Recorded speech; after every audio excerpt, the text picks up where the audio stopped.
আর যদি কোনোদিন নীলিমার দিকে বাজে নজরে তাকাইছিস বা তার আশপাশে গেছিস, তোর বাপের বাগান বাড়িতে তোরে আমি পুইতা ফেলামো। নিজের পুরুষ দাবি করতে বিছনা ছাড়া অনেক জায়গা আছে, কথাটা মাথায় ঢুকায় রাখ। কি সমস্যা আপনার? সবাই হয়তো আপনার ভয় পায়, কিন্তু আমি আপনার ভয়টাই পাই না। আপনারে কে বলছে মাতব্বরি করে আমার ব্যক্তিগত জীবনে ঝামেলা করতে? কেউ বলছে?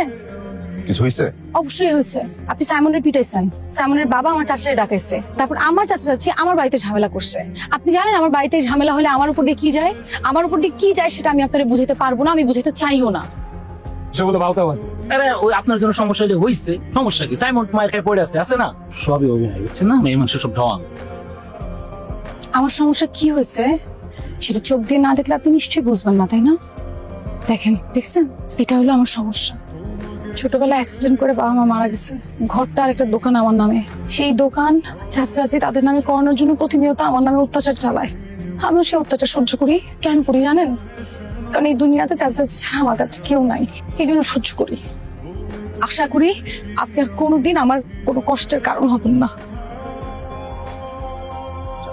আমি গেজন করছি, ওই এসে আমার মারছে। আমার কথা সুলতান তোরে কইছিল না সুলতান যে ওই মেয়ের সাথে তুই কোন রকম বেয়াদবি করবি না? বাংলাদেশে কি সেরির কোনো অভাব পড়ছে যে তুই তোর ভাইয়ের মালের পিছনে চোখ দেখ? লড়তে যাবে না।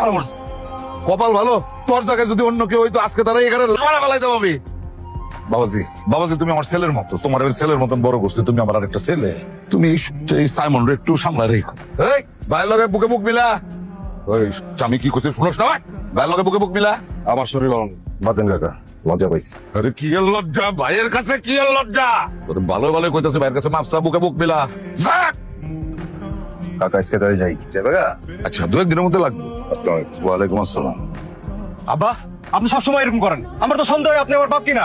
আরে বাজান লাগছে অনেক না, আমার মাফ করে দাও বাজান। আমি তো অভিনেতা না, এর জন্য অভিনয় করে মারতে পারি না, লেগে গেছে জরুরি কিছু মনে করো। আপনি সবসময় সুলতানের সামনে আমার অপমান করেন। বাজান তুই তো আমার রক্ত, আমার ওয়ারিস, এই সাম্রাজ্যের একমাত্র উত্তরাধিকার তুই। এই সাম্রাজ্য সামলাইতে গেলে তলোয়ারের দরকার আছে। আর তোর তো চিন্তা কি, তুই তো কিছুদিন পরে এমনি গতিতে বয়ে পড়বি। এই গতি তোর বাকি থাকলো তলোয়ার, জং ধইরা গেলে ফালাইয়া দিবি,